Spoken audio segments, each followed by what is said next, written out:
CEAP, Centro Espírita Altivo Panfiro. Uma casa de amor. Bom dia aos nossos ouvintes. Que Jesus abençoe a nossa manhã de estudos.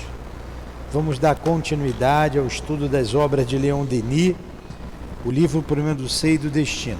Estamos na segunda parte do livro, estudando as pesquisas feitas sobre a reencarnação, a existência da alma e a reencarnação. A parte prática é um pouquinho maçante, mas a gente está estudando, tem que ler mesmo, não tem jeito. Vamos ler aqui o Evangelho e a gente em seguida faz a prece e dá continuidade ao estudo. No capítulo 4. Ninguém pode ver o reino de Deus se não nascer de novo. Jesus, tendo vindo para os arredores de Cesareia de Filipe, interrogou seus discípulos: Que dizem os homens quanto ao Filho do Homem?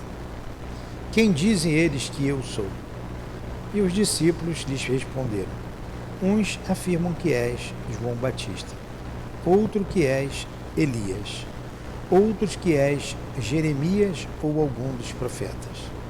Jesus lhes disse: E vós, quem dizes que sou eu? Simão Pedro, tomando a palavra, respondeu: Tu és o Cristo, o Filho do Deus vivo. E Jesus falou: Bem-aventurado és, Simão, filho de Jonas, porque não foi a carne nem o sangue que te revelaram isso, mas meu Pai que está no céu. Aqui estamos, Jesus, estudando a doutrina espírita, iniciando sempre com a leitura do teu Evangelho. Abençoa o nosso momento de aprendizado. Proteja-nos e ampare-nos. Proteja e ampare a nossa casa de amor, em que faremos os estudos do dia de hoje e os trabalhos que está sendo realizado nesta casa. Que seja então em nome do nosso Leon Denis, o responsável por esse estudo, a quem em teu nome evocamos para nos inspirar e ajudar. Em nome de Allan Kardec, em nome do altivo e da direção espiritual do CEAP, que seja em nome do amor, sempre em nome do amor, do nosso amor, Lourdinha, do amor de Jesus e, acima de tudo, do amor de Deus, nosso Pai, que damos por iniciado os estudos da manhã de hoje. Que assim seja.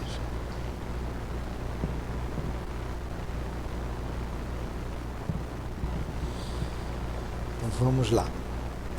Então nós estamos nessa parte experimental, como dissemos, e aqui está na página 224. Primeiramente, achou? Acharam? Então, o capítulo 13, Vidas Sucessivas, a reencarnação e suas leis. Estamos lá na frente, na página 224, nessa edição do CELD, né? Esse daí é 202, da FEB. Na FEB 202. No CELD 224. Achou? Primeiramente,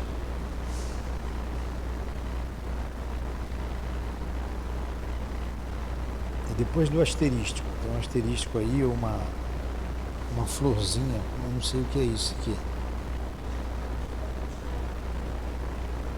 Qual é esse teu livro? Vira a capa para cá. Esse aí é o livro dos médios. A gente está estudando o Problema do Ser e do Destino da Dor.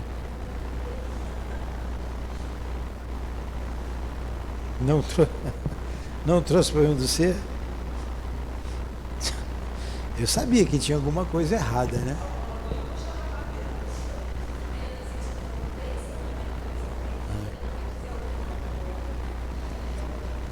Não trouxe o livro?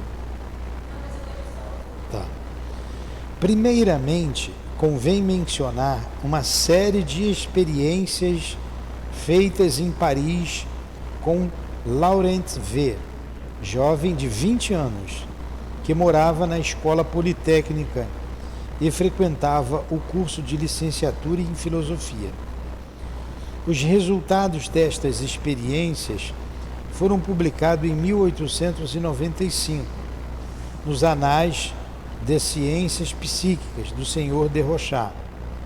Resumiu-se assim: tendo constatado que era sensitivo, ele quis, por si mesmo, dar-se conta dos efeitos fisiológicos e psicológicos que podiam ser obtidos através do magnetismo. Percebi, por acaso, que ao adormecê-lo, por meio de passes longitudinais, eu o conduzia a estados de consciência e de desenvolvimento intelectual correspondentes à idades cada vez menores. Assim, ele se tornou sucessivamente um aluno de retórica de terceiro ano, de segundo ano e etc., até nada mais saber do que se ensinava nas classes superiores. Acabei por levá-lo ao momento em que ele aprendia a ler. Ele contou detalhes sobre sua professora e seus coleguinhas, absolutamente esquecidos durante a vigília, e cuja exatidão sua mãe me confirmou. Alternando os passes de adormecimento e de desprendimento, fazia-o subir ou descer no curso de sua vida conforme a minha vontade. Então vamos lá. O que ele fez com esse jovem de 20 anos? Fez ele voltar à memória dele. Não foi a outra vida. Agora, o interessante, nós vimos isso nas outras aulas, é que quando ele, semana passada, teve uma outra experiência, que foi até com o coronel de Rochat. Ele voltava até o momento em que ele nascia. Ele não ia na outra vida, mas ele fez como uma experiência voltando à outra vida. Vamos ver o que ele vai dizer, a concluir a respeito desse jovem. Mas o que eu achei interessante, quando você leva a pessoa aos 6 anos de idade, ele não lembra o que aconteceu no 7 nem no 8. Quando levou ele a aprender a ler, só lembrava da professora, coisa que na estado de vigília a gente não lembra. Eu não me lembro da professora que me alfabetizou. Então, ele lembrava, mas não lembrava para frente, só aquele momento. Vamos ver a conclusão do magnetizador Coronel de Rochat. Bem recentemente encontrei em Grenbrough e Voron 3 sujeitos. A gente vai falar de outro caso, né? O que é o sujeito?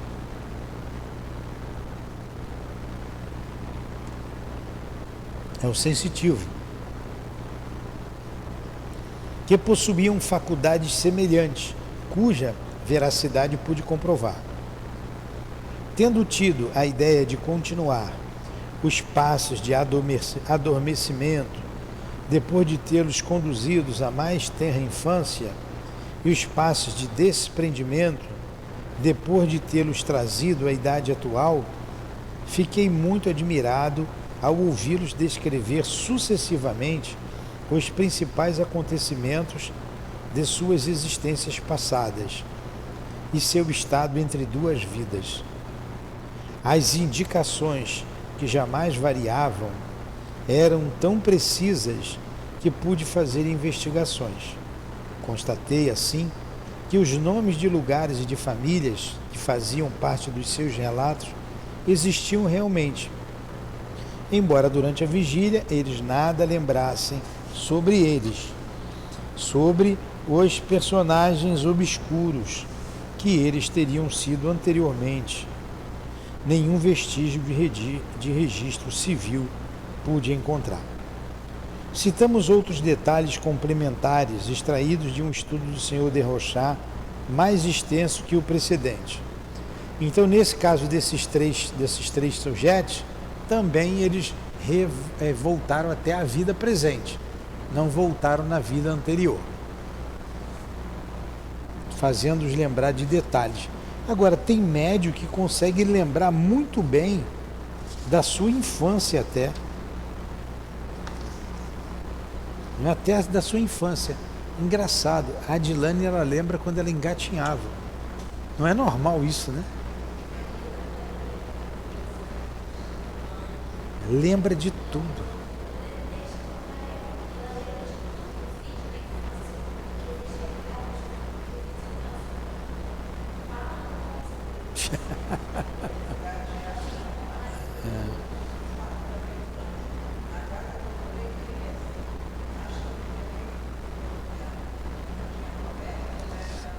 Quantos anos você tinha?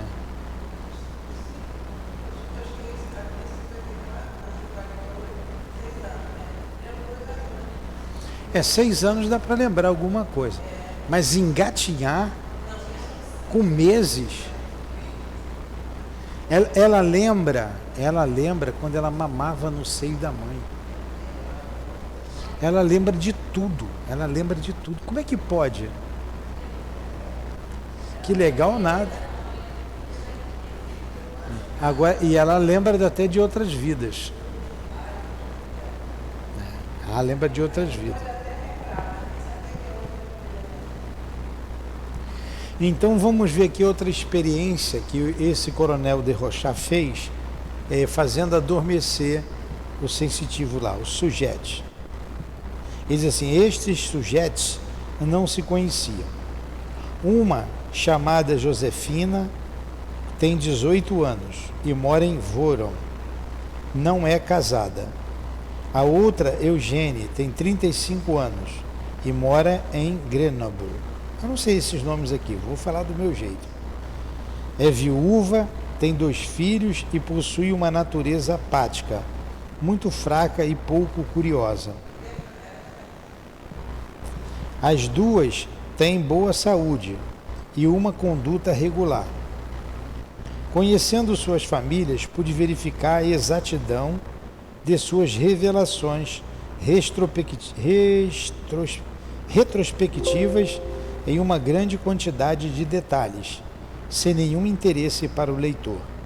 Citarei apenas alguns, relativos a Eugênie, a fim de que se tenha uma ideia deles. Foram extraídos das atas de nossas sessões com o Dr. Bourdieu, diretor da Escola de Medicina de Grenoble. Adormecida, eu a conduzo há alguns anos atrás. Vejo uma lágrima brotar em seus olhos. Ela me diz que tem 20 anos e que acaba de perder um filho. Continuação dos passes. Sobressalto brusco, com grito de pavor. Ela viu aparecerem a seu lado os fantasmas de sua avó e de uma de suas tias, mortas há pouco tempo. Esta aparição, que ocorrera na idade a qual eu a conduzi, causara-lhe uma impressão muito profunda. Ei-la agora com 11 anos. Vai fazer sua primeira comunhão. Seus maiores pecados são ter desobedecido algumas vezes à avó e, sobretudo, ter pego uma moedinha do bolso de seu pai. Ela ficou com uma enorme vergonha e pediu-lhe perdão por aquilo. Agora vocês vejam, por isso que Jesus disse: não cai um fio de cabelo de vossas cabeças sem que o Pai não saiba. Porque está tudo na nossa consciência. Quando a gente desencarnar, isso tudo vem à memória. A gente pode facilmente lembrar de detalhes da nossa vida, até o que a gente comeu no dia 10 de março de 1908. Você nasceu em 81, né? De 1989, pronto. Dá para lembrar, está tudo gravado. Por isso que a gente não engana a lei de Deus. A lei está na nossa consciência. O que a gente fez de certo, o que a gente fez de errado. Com 9 anos, sua mãe faleceu há 8 dias. Ela está muito triste. Seu pai acaba de fazê-la deixar Vinai, onde ele é tintureiro, para mandá-la à casa da avó, em Grenoble, vou falar Grenoble, para que lá aprendesse a costurar. Com 6 anos, ela está na escola de Vinay e já escreve direitinho. Com 4 anos, ela cuida da sua irmãzinha. Que pecado, hein? Botar criança de 4 anos para cuidar da irmãzinha. Ela cuida da sua irmãzinha quando não está na escola. Ela começa a fazer rabiscos e já escreve algumas letras. Passes transversais, desprendendo-a, fazem-na passar exatamente pelas mesmas fases e os mesmos estados de alma. O coronel experimenta o que se chama de instinto do pudor em diferentes fases do sono.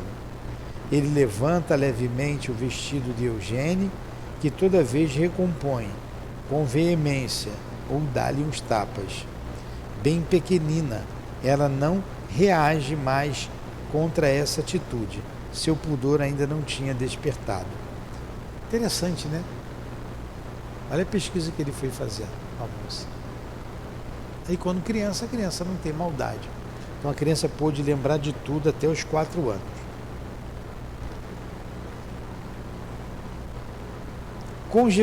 Com Josefina, apresentou os mesmos fenômenos, com relação à escrita em diferentes idades.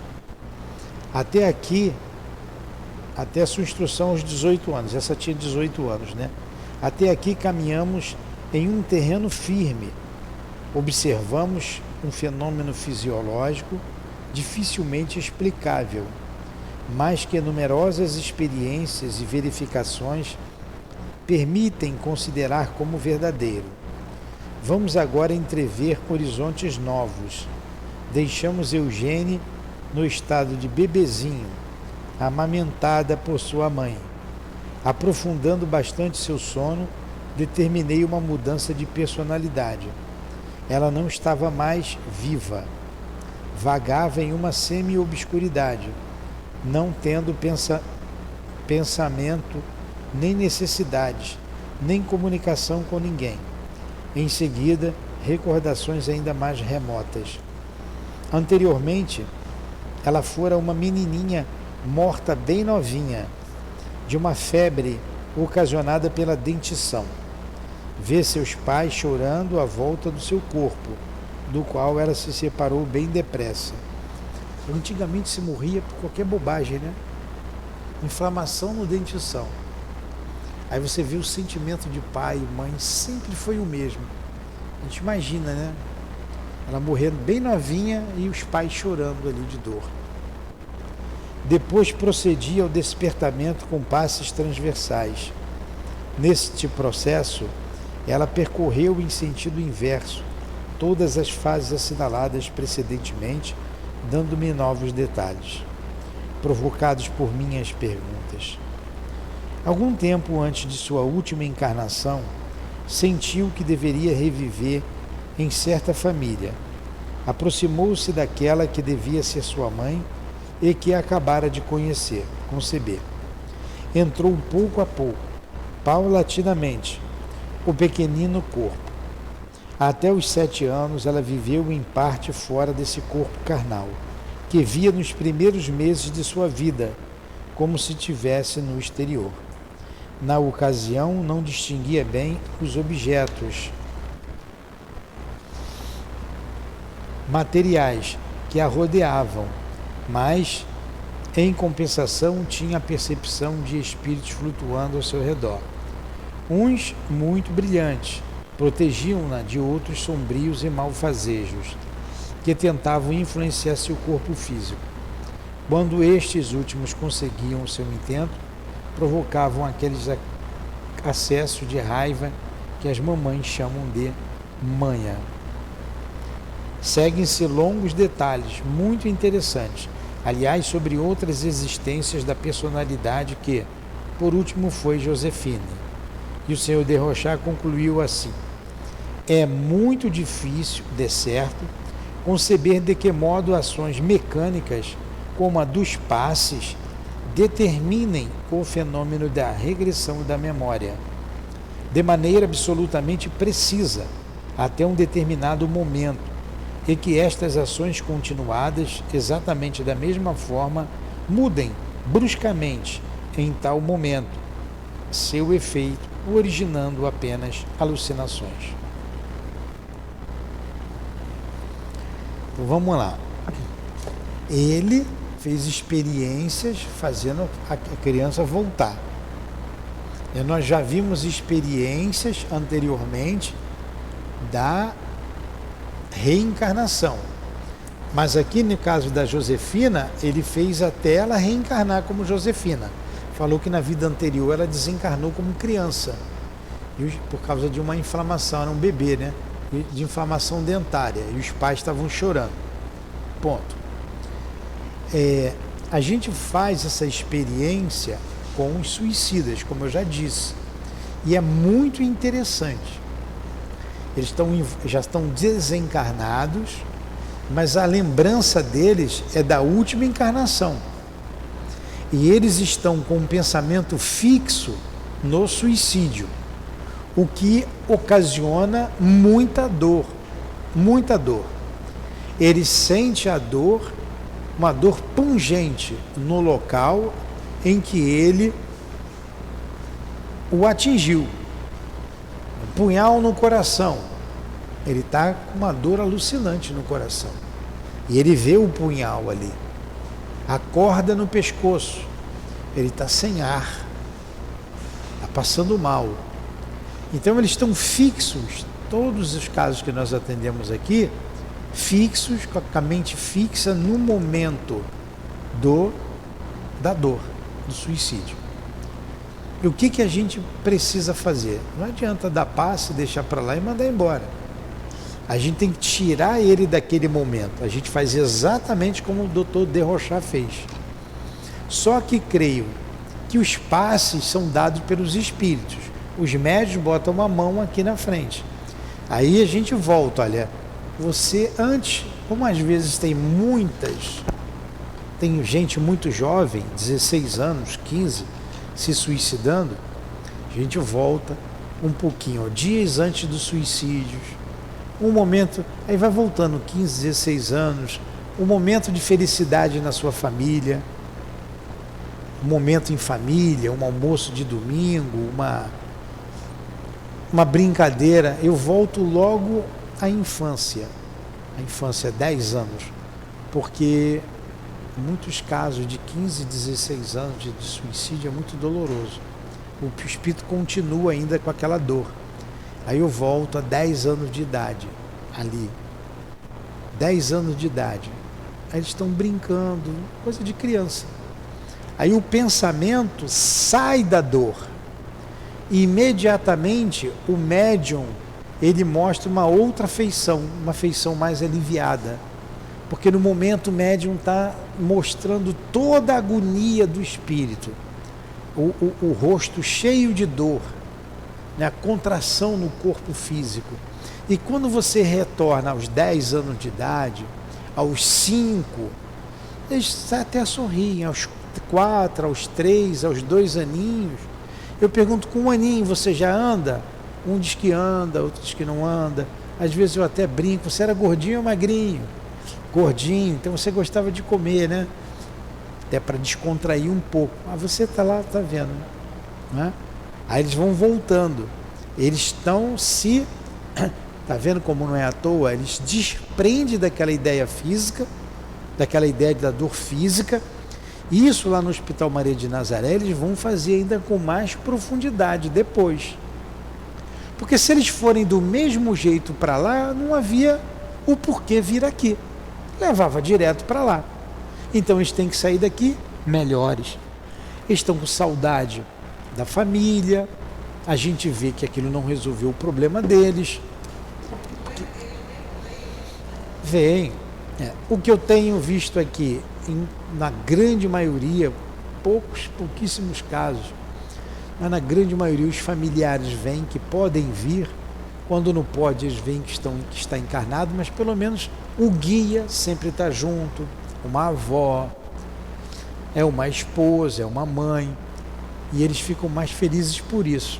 Aí tem um outro processo que a gente faz, eles saberem o porquê daquela dor, por que isso aconteceu, porque até então alguns estão revoltados contra Deus, contra a vida, porque foi enganado, né? Porque foi traído, porque foi roubado, porque perdeu tudo que tinha, porque ouviam as vozes, ele ouvia as vozes, quem eram essas vozes? Aí você volta à vida anterior, pede para ele olhar o mundo espiritual que ele se encontra, pede para se lembrar da vida anterior. Em alguns casos você volta uma terceira vida, até ele identificar a causa da dor. A causa da dor. É o que foi que fez ele passar por aquilo. Ele foi isso. Aí a ficha cai. Alguns choram, alguns são reincidentes no erro, se suicida, vem suicidando pela segunda, até pela terceira vez. Teve um irmão nosso que falou assim, eu não consigo, já é a terceira vez que ele se suicida. Aí, lembrando do passado, sabendo da causa, não é que minimiza a dor, porque ele é falido, ele faliu, mas ele já não fica revoltado, ele já não sente a dor física, porque é uma reminiscência, como está no Livro dos Espíritos. A dor física, ele não sente mais. Aí vai seguir com um tratamento, é um tratamento específico lá no Hospital Maria de Nazaré, até ele poder reencarnar de novo, esquecendo o passado e dando continuidade à vida do progresso.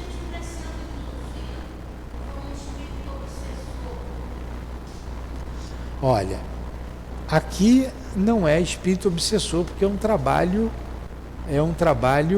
seguro, é um trabalho de atendimento espiritual que a gente faz aos suicidas.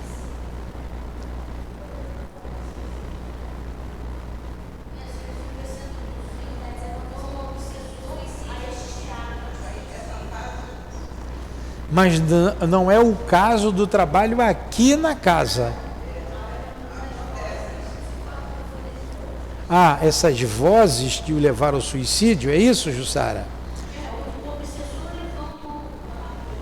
A pessoa ao suicídio, sim. Aí a gente vai identificar que vozes são essas. Muitas vezes vem lá da igreja, da Inquisição, abuso de crianças, abusou de crianças, escravidão, tráfico de crianças, tráfico de mulheres, tudo isso que ele praticou lá atrás, e aquelas pessoas que sofreram esse abuso dele não o perdoaram e querem que ele se mate. Por exemplo, a gente está estudando aqui o Drama da Obsessão, quinta-feira, da Dona Ivone. Ali tem um suicídio do Leonel, o suicídio da filha. O outro filho estava se jogando debaixo do trem, foi salvo. A família toda ia pelo mesmo caminho do suicídio. Quem eram os obsessores? Era uma família de judeus que eles prejudicaram muito na Inquisição. Era o pai e 3 filhos. Há 400 anos eles estavam atrás do Leonel. E o Leonel e a sua família pertenciam à Igreja Católica. O Leonel era o padre, os outros padres, ou ligado à igreja, até a mãe foi quem traiu aquela família, quem os traiu. Era menos culpada, mas ela os traiu e causou lá a perseguição deles. Enfim, aí ele foi induzido por esses obsessores. Se tivesse que fazer ele voltar à mente, ele ia ver que o que ele fez para aqueles outros o perseguirem. Entendeu? É o que acontece aqui.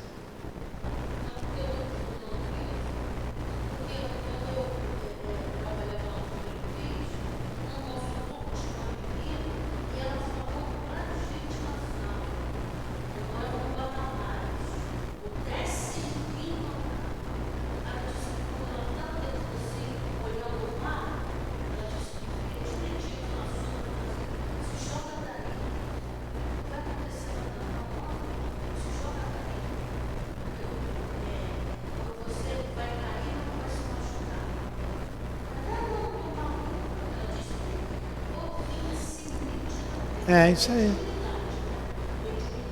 É.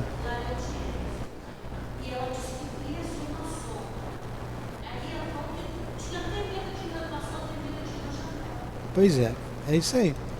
É inimigo lá do passado. Vamos aqui para outra ideia.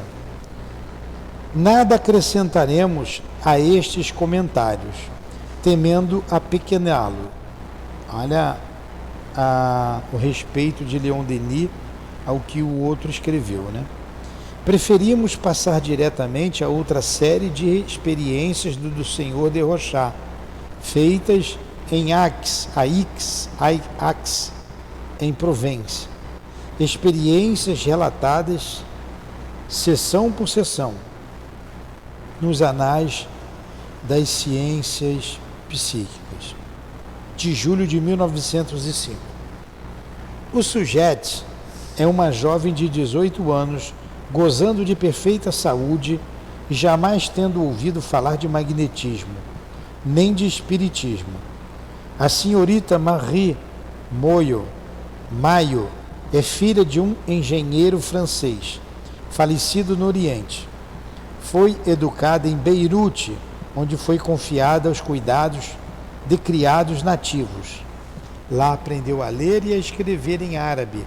Depois foi trazida à França e mora em Aix com uma tia. Eu conheci um homem, eu conheço um senhor chamado Aix. Eu sempre achei estranho esse nome. Agora eu estou aprendendo aqui, o Aix é um lugar da França, né? Aix.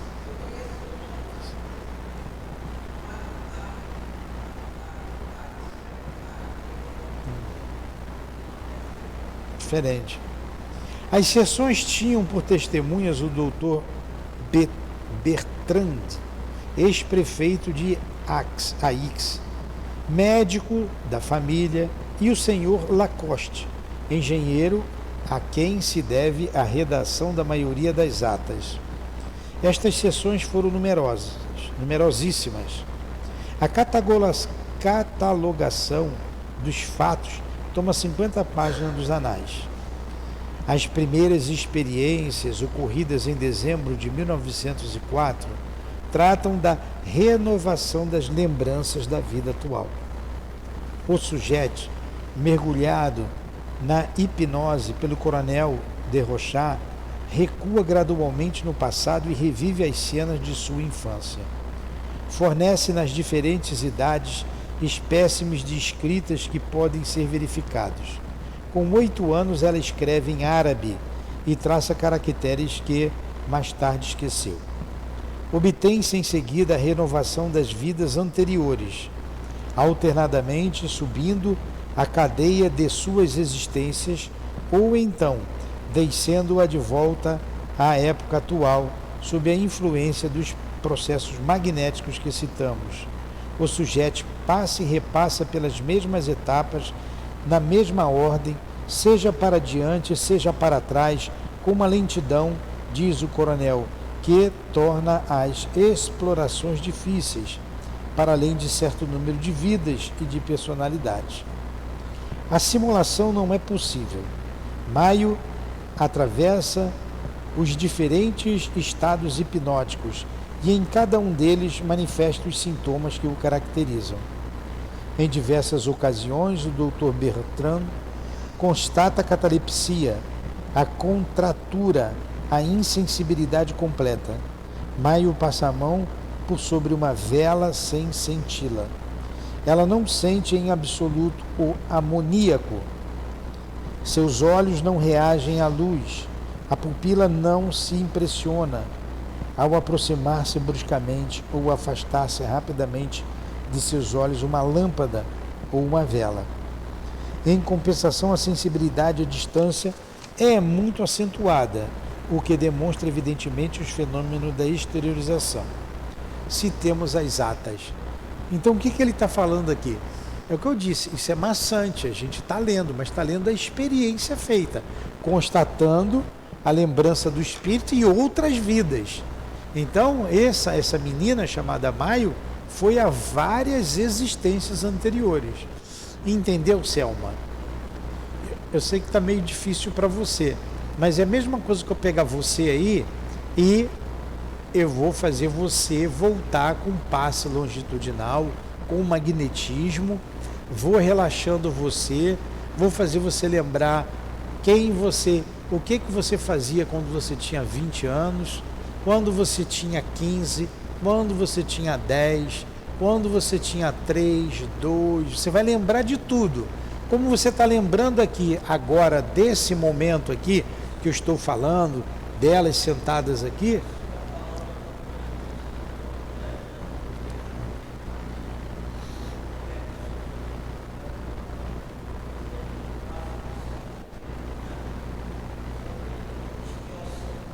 não, exatamente. Não esquece. Mas pode ir além. Eu posso fazer você lembrar quando você estava no útero materno. Mas pode ir ainda mais. Você sair do útero e lembrar quem você foi no passado. Aí você vai ter um outro nome, você vai ter um outro corpo. Você pode ter nascido no Brasil, você pode ter nascido em outro país. E por aí vai, porque você já teve muitas vidas. Essa experiência aqui está mostrando, está comprovando a existência de muitas vidas. Entendeu, Selma? Por isso que eu estou lendo aqui a experiência. Ó, aí ele conclui, né, nas atas dele. Vamos lá, para a gente terminar.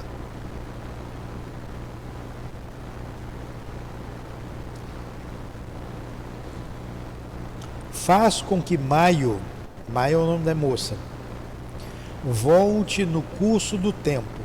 Ela vai assim até a época do seu nascimento. Olha, lembra do momento que nasceu. Conduzindo-a para mais longe, ela se recorda que já viveu outras vidas. Chamava-se Line, morreu afogada e depois elevou-se ao ar. Então ela está lembrando que na outra vida o nome dela era Lina e ela morreu afogada. E vê seu espírito se elevando. Ela lembra de tudo. Ó. Viu seres luminosos aos quais não lhe fora permitido falar. Além da vida de Line, ela se encontra novamente na erraticidade, mas em um estado deplorável, porque anteriormente ela fora um homem, não bom. E numa terceira vida ela tinha sido um homem, que não era bom. Naquela encarnação, ela se chamava Charles. Inicia-se na vida pública como empregado de escritório, em Paris. Na época, havia constantes duelos nas ruas. Ele mesmo matara muita gente e sentia prazer nisso. Era mau. Cortavam-se cabeças na praça. Aos 50 anos, deixa o escritório. Está doente. Maio tosse. E não tarda a morrer. Pode acompanhar seu enterro e ouvir as pessoas dizerem que ele farreava demais. Fica durante algum tempo ligada ao seu corpo, sofre, é infeliz, enfim, assume outro corpo de Line. Olha só, ele lembrou que era um homem, que era mau, que matou muita gente, mas era coisa da época, né? Lembrou do enterro dele, ó, 3 vidas atrás, até o que falavam no enterro. Que coisa, hein? Não quero saber dessas coisas não. Só quero saber do momento que eu estava trabalhando aqui no centro. Caramba! Outras sessões reconstituindo a existência de Line e a Bretan. Aí ela nasceu em Bretan, na Grã-Bretanha, inglesa. Ela foi inglesa, né? Como Line. Aí passa a ser menina. É a seguinte, a que ela foi homem. Torno mais lentos os passos ao chegar à época da sua morte. Então a respiração fica entrecortada. Poxa, lembra como morreu, o momento da morte, o que sentiu. Está tudo gravado na gente.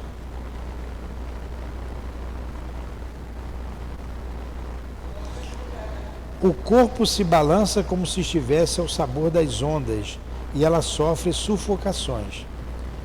A sessão de 29 de dezembro de 1904, o senhor de Rochat determina: volte a ser Line, no momento em que se afogou.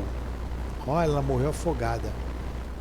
Logo Maio faz um movimento brusco em sua poltrona, vira-se para o lado direito com o rosto entre as mãos e fica assim durante alguns segundos.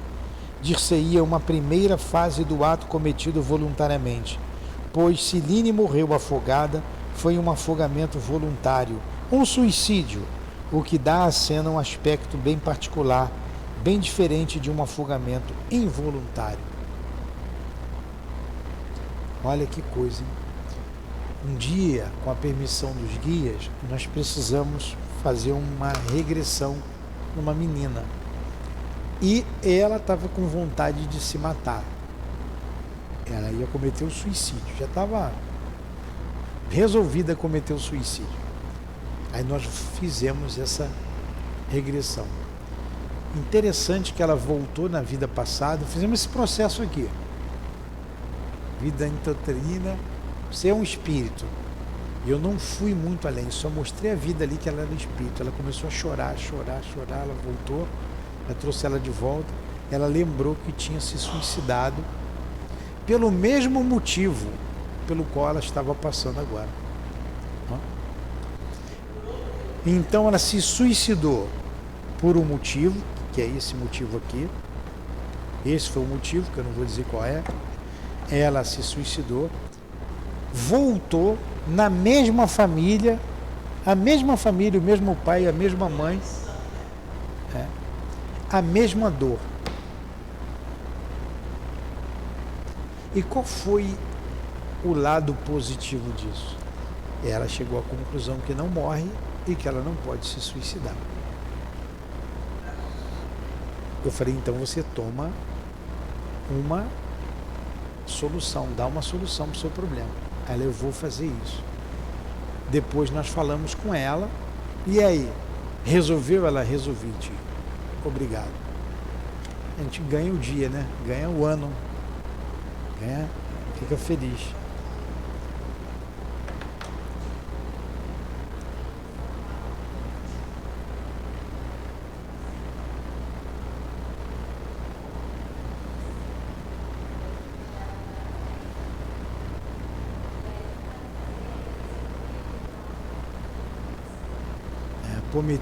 A apometria é uma outra coisa, mas fala.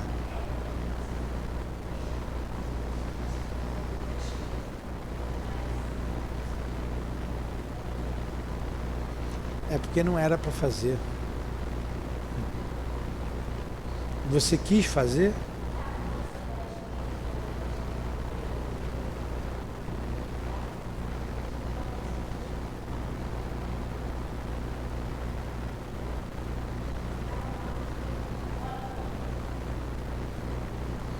Porque não pode ser assim, não.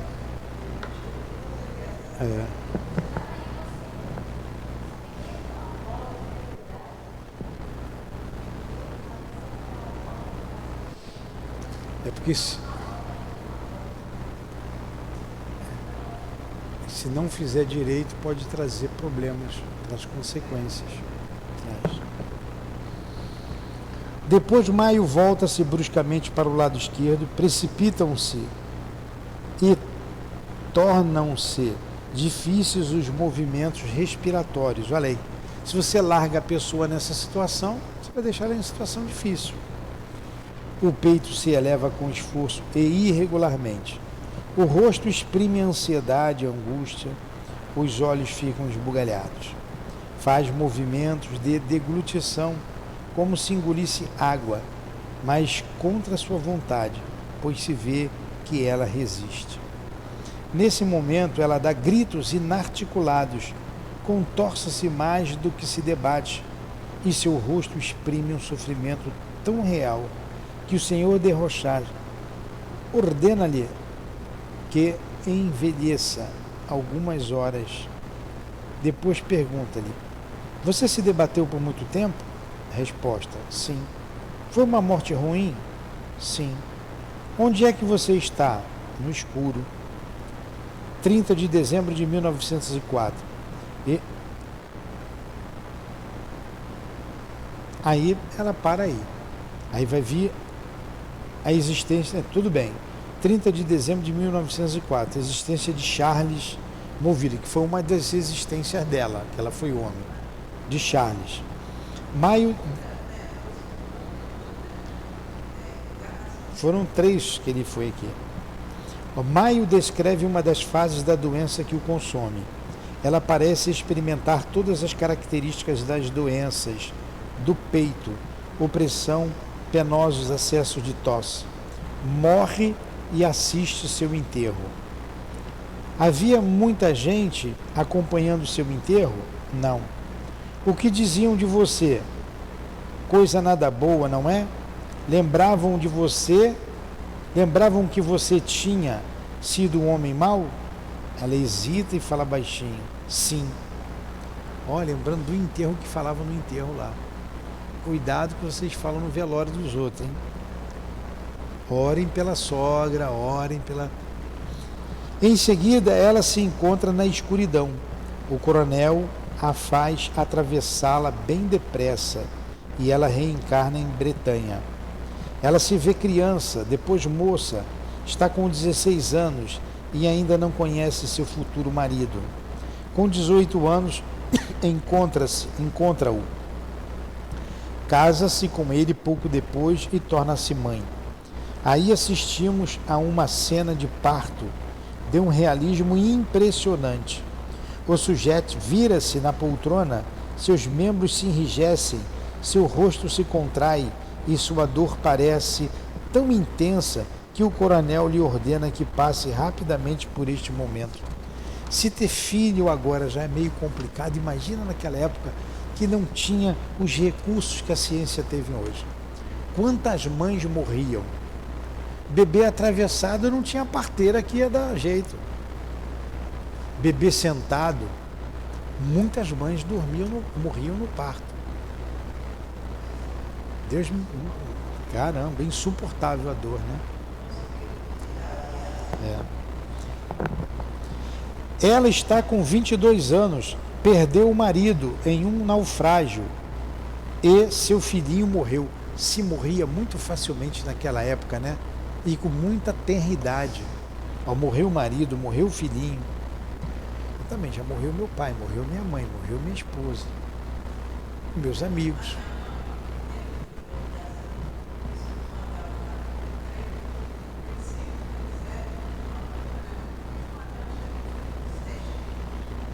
Caramba.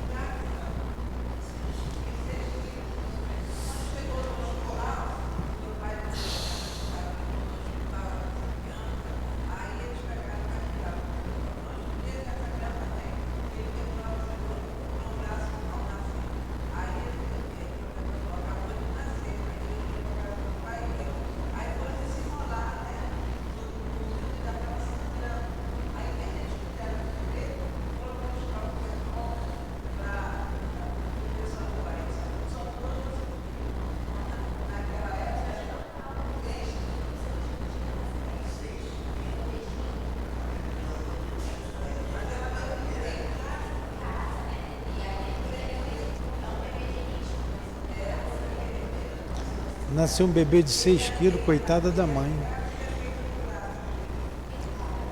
Então vamos lá, para a gente terminar aqui o caso dele. Desesperada, afoga-se. Então ela se matou porque perdeu o marido e perdeu o filho. Este episódio que ela já reproduziu em outra sessão foi tão doloroso que o coronel determina que ela se salte, que ela o salte. Ela faz isto, mas não sem experimentar um violento abalo. No escuro em que se vê em seguida, ela não sofre, como dissemos, conforme sofrera na escuridão, após a morte de Charles. Ela reencarna em sua família atual e é conduzida à presente idade. A mudança ocorre com a utilização de passes magnéticos transversais. A 31 de dezembro de 1904, tudo isso não... Nesta sessão, proponho-me a obter alguns detalhes novos sobre a personalidade de Charles e tentar conduzi-lo Maio a uma vida precedente. Assim sendo, aprofundo rapidamente o sono através de passes longitudinais até a infância de Malville. No momento em que o interrogo, ele está com 5 anos. Seu pai é contramestre em uma manufatura. Sua mãe veste-se de preto e usa um gorro.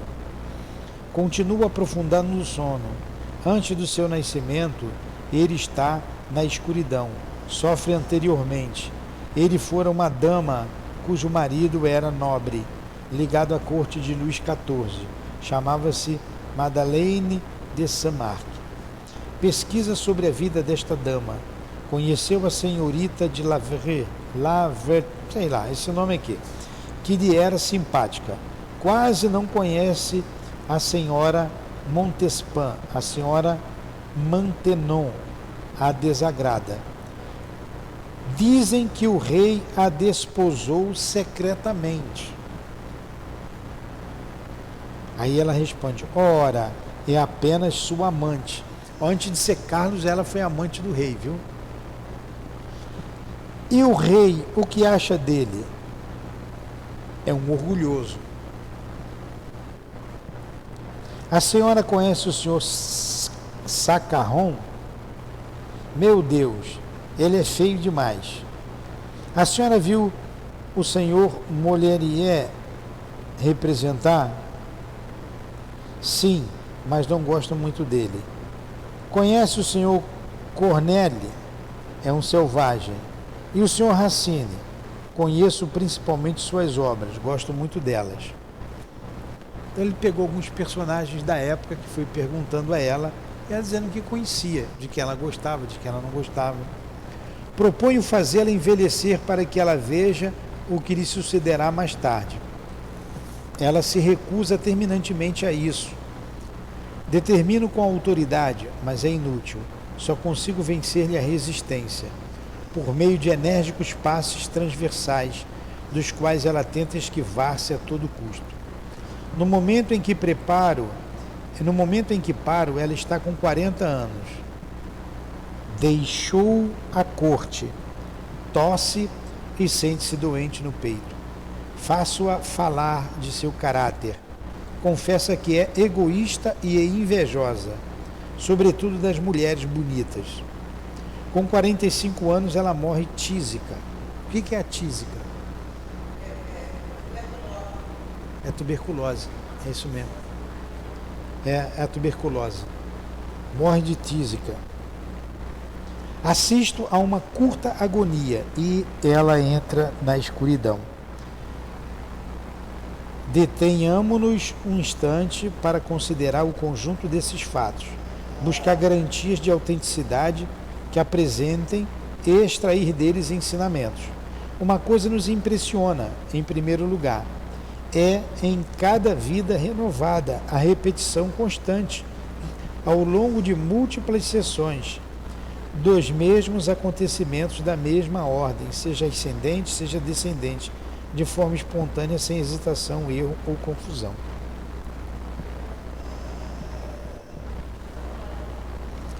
Olha que coisa que ele concluiu. Nós vamos parar aqui. Depois vamos para outro parágrafo aí, outra ideia.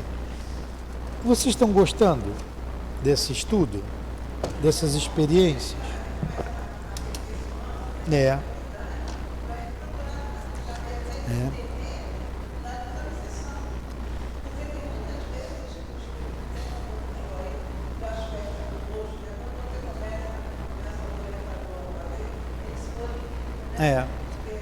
Para mim está sendo...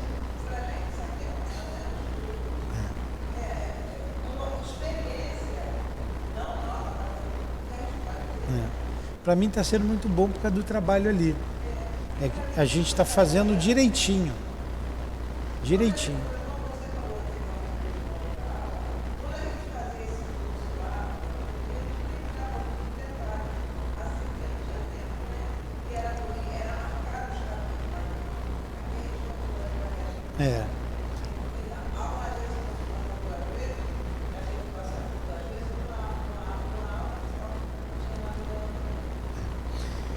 Então,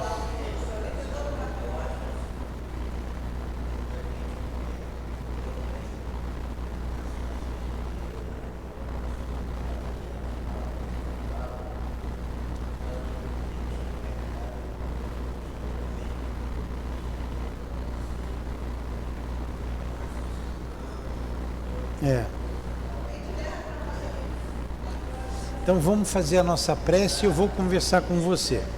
Assim que acabar a prece eu falo contigo, tá? Então,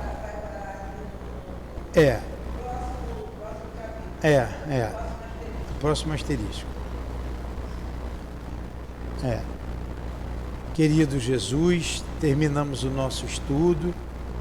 Queremos agradecer a Leon Denis e aos guias aqui presentes pelo apoio, pelo carinho, pela sustentação. Despeça-nos em teu nome, em nome de Deus acima de tudo, mas que seja em nome sempre dos nossos guias também, do Altivo, da direção espiritual do SEAP, a nossa Casa de Amor, em nome de Allan Kardec, claro, do Mestre Denis, em nome do amor, do nosso amor, Lourdinha, do teu amor, Senhor, e do amor de Deus, nosso Pai, é que damos por encerrados os estudos da manhã de hoje, em torno do livro O Problema do Ser, do Destino e da Dor. Que assim seja.